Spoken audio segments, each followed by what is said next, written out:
In this video, I'm going to show you how to get Sega Saturn Emulation set up on the PC version of Retroarch.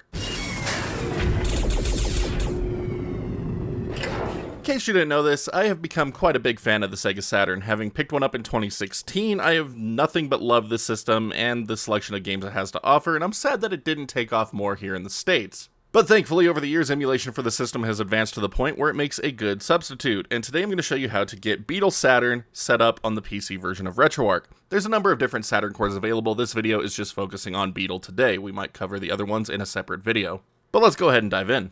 So to get started with emulating Sega Saturn on the PC version of Retroarch, you need to have the PC version of Retroarch installed. So if you haven't done so already, look in the description below for a link to my PC Retroarch tutorials, and follow along with either the standalone or the Steam version guide. Both are pretty much the same, except that one can run through a Steam install, I guess, but don't really like that one, so definitely recommend standalone. Once you have Retroarch installed and ready to go, we are going to need a couple of things. The first is a Sega Saturn BIOS file. So if you still have a physical Saturn and want to dump your BIOS file for it, I do have a tutorial on how to do so. It does require a little bit of extra hardware, but it's actually a pretty cool process and kind of fun. So, link to this will be in the description below as well if you are interested. Now, after you acquire your Sega Saturn BIOS file, whether that be dumping it from your original hardware or resorting to Google, I really don't care which way you go about doing it. Again, just don't ask me for illegal download links because they will not be provided. But you need to make sure that the file name for your BIOS file is correct for your system's region. So if you're trying to play Japanese region games, the BIOS file needs to be named Sega_101.bin. And for US and European Saturn systems, you need to name it MPR-17933.bin. And then if you plan on playing Ultraman or King of Fighters 95, you need to have the optional BIOS files for those as well, and they need to be named accordingly. I'm not covering these in my video today because I do not own these, so if you have them and you have the files for them, just make sure they're named correctly, place them in your system folder. So, here's my Sega Saturn BIOS file. It is named MPR-17933.bin for your US and European systems. So I'm just going to place this in my Retroarch system folder. So navigate to where you have Retroarch installed. So for me, for demonstration purposes, I keep it on my desktop. I'm going to go into my Retroarch folder, find the system folder, and I'm going to drag it right on in, and there we go. My BIOS setup is now complete. Next, you're going to need to source Sega Saturn Games. So if you happen to have a physical selection of Sega Saturn games you want to use, you can actually dump those with the PC version of Retroarch and get good quality rips out of them. So link to this guide will be in the description below. It'll show you how to do that. Now, most Sega Saturn games should be in bin Q format. Whether that be single bin or multi-bin files, they should be bin Q. But CHUD also works, and that is what I have converted my Sega Saturn games over to throughout the numerous updates to these tutorials. So for those of you interested in converting your Sega Saturn bin Q files over to CHUD format to save on space and make them look a little bit prettier, I will have a link to my Q GDI to CHUD bat file and chudman.exe zip folder in the description below. You just extract it to the folder that has your Sega Saturn games and run the bat file, and it will convert those over to CHUD format for you. Now, the last thing to note about Sega Saturn games, if you have multi-disc games, you need to make an M3U file for them to be more easily recognized within Retroarch and do disc swaps with. It's just a nice and convenient way to make it so multi-disc games only take up one entry, and you can easily swap discs. So to make an M3U file on Windows, you just need to right-click, New, Text Document, name it whatever you want. So this is a duplicate M3U file, so I'm just going to name it CNC here. So open up that text document, and now you're going to paste in the file name plus extension of your game discs. So Command & Conquer GDI disk, that's disk 1. So copy it in with the extension. If you have not converted your games over to CHUD format, you want to select the Q file. And then just repeat it with your second disc, or however many discs happen to be in the game you're trying to play. So there we go. There is Command & Conquer's 2 discs. So I'm just going to save the text file and close out of it. Now we just need to change the extension from .txt to M3U. If you cannot see the extensions, click on the View button here. Go to Show, and make sure you have checked File Name Extensions. But just convert this over to .m3u. When Windows gets mad at you, just click on yes, and there you go. There is your new playlist entry for both of your Command & Conquer discs in my example here. But I already had that, so now I'm just going to delete it. Anyway, once you have your games prepped, just place them anywhere on your hard drive. It literally doesn't matter where they go. So for my example purposes, I'm just going to put them in my games folder here within my RetroArch tutorial folder. But with that, let's go ahead and get launched into RetroArch. Once RetroArch is finished loading, we need to download the Beetle Saturn core, so head over to the online updater, core downloader, and then you can press right on your keyboard or down or up to just get to the Sega section here, and then just look for Sega Saturn, Beetle Saturn, and press enter to download the core. And once that's downloaded, we can begin loading up Sega Saturn content. So one method of doing so is to go to load content, navigate to the directory you stored your games in. So for me on the desktop, right there, RetroArch folder games, Sega Saturn games, and then I could choose a game and the core will automatically load and run it. I'm not the biggest fan of that method, so what I like to do instead is use the RetroArch desktop menu to make a games playlist. So the easiest way to access this menu is just to press F5 on your keyboard. And then the RetroArch desktop menu will load up, and if you've previously used RetroArch for other things, you'll see your history files here. But we're making a Sega Saturn playlist, so over in this space on the left, right-click, new playlist, type in Sega, space, Saturn. And I double-spaced it. Whoops, there we go. And then just press OK, and you'll get a new Sega Saturn playlist entry here on the left with a nice console logo. So select this, and now inside this main space here, right-click, add folder, and then just navigate to where you have your Sega Saturn games, and select the folder. Now for core, choose Beetle Saturn, database, Sega Saturn. And once you have everything set, press OK. And all of your Sega Saturn games you had within that folder are going to pop up. So, as you can see, I have 3 entries for Command & Conquer here. I have my M3U file, my M3U playlist file, and then both Disc 1 and Disc 2. So I don't need Disc 1 and Disc 2 since I have the playlist file, so I'm just going to delete these off of my playlist real quick just to make it a little cleaner. There we go. Now, another great thing about the RetroArch desktop menu, when you select a Saturn game, it's going to show you if your BIOS files are being detected properly. So as you can see, I don't have a Japanese BIOS and I don't have those optional BIOS files for King of Fighters and Ultraman, but it is seeing my US BIOS file perfectly fine as it is green here. Excellent. Now, one more thing we could do to make this playlist a little bit prettier is right-click on a game and tell it to download the thumbnails. Chances are, if you don't have the games named correctly, it won't pick it up. So, typically, it's looking for the name of the game, and if we go into edit here, it's also looking for a region code. So if I put in parentheses USA at the end of Mega Man X4 here, it should now find the thumbnails to download. So I could just go through and edit all of my game entries here with the USA region code. Click on download thumbnail and hopefully it finds them. Now for games like Command & Conquer, it might not find them correctly. And as you can see, it did not there. So in that instance, I like to head over to GameFAQs, find the game in question, so Command & Conquer Sega Saturn version. Head over to their media section, click on boxes, and you will find a good selection of box arts for every version of the game. So I'm looking for the Sega Saturn version here. And there's the box art. So I'm just going to right click, save image as, and save it to my desktop. There we go. So now back on my desktop, I can see that the image is saved right here. But it is not usable in JPEG format. We need to convert it over to PNG. So on Windows, just open up Paint, drag the box art in, and then just save it as a PNG picture right here. And then you don't even need to change the name. Just, there we go. So now I have a PNG format of it. So back in the desktop menu, I'm going to make sure Command & Conquer is selected. And then I can just drag the box art right on in. And there we go. Now it has box art just like my other games. So you can just go through your games and add box art if you want to. Not necessary, but it does make it look nicer within the RetroArch menu, that's for sure. And there we go. Now all my Sega Saturn games in my playlist have box art. So once you're done with your playlist, you can just close out of the desktop menu here. Press F on your keyboard to full screen RetroArch. And to get the playlist to show up, just click on the Restart RetroArch button down here.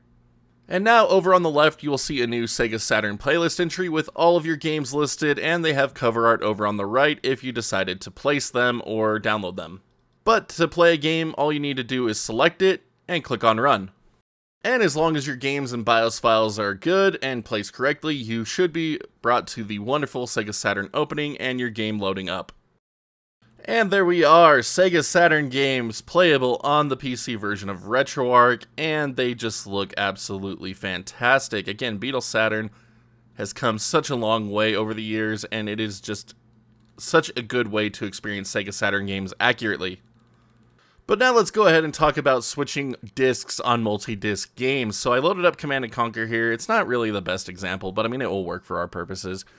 But I'm on disc 1 right now, and I want to play the nod missions instead of the GDI missions.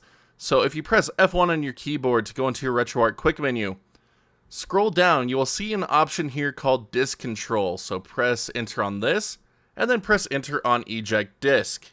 And then you'll see the current disc index option pop up here, so you could just change this over to the other disc that you need to swap to. And then press Insert Disc.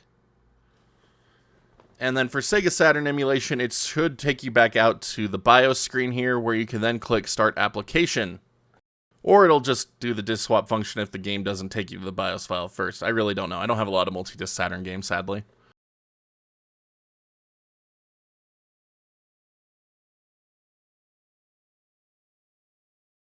But now I am on the nod disc. But with that, you should be good to go with playing an overwhelming majority of your Sega Saturn library. But this is emulation, so there is so much more that we could do here, and from this point in the video on, we're going to be talking about some optional settings that you can set within the core options menu. So, if you go back into your RetroArch quick menu, scroll until you find the core options tab. Our first set of options are within the video tab. And first up, we have horizontal overscan mask. So if you have garbage data in your screen, you can set a cropping area here to remove it. So as you can see,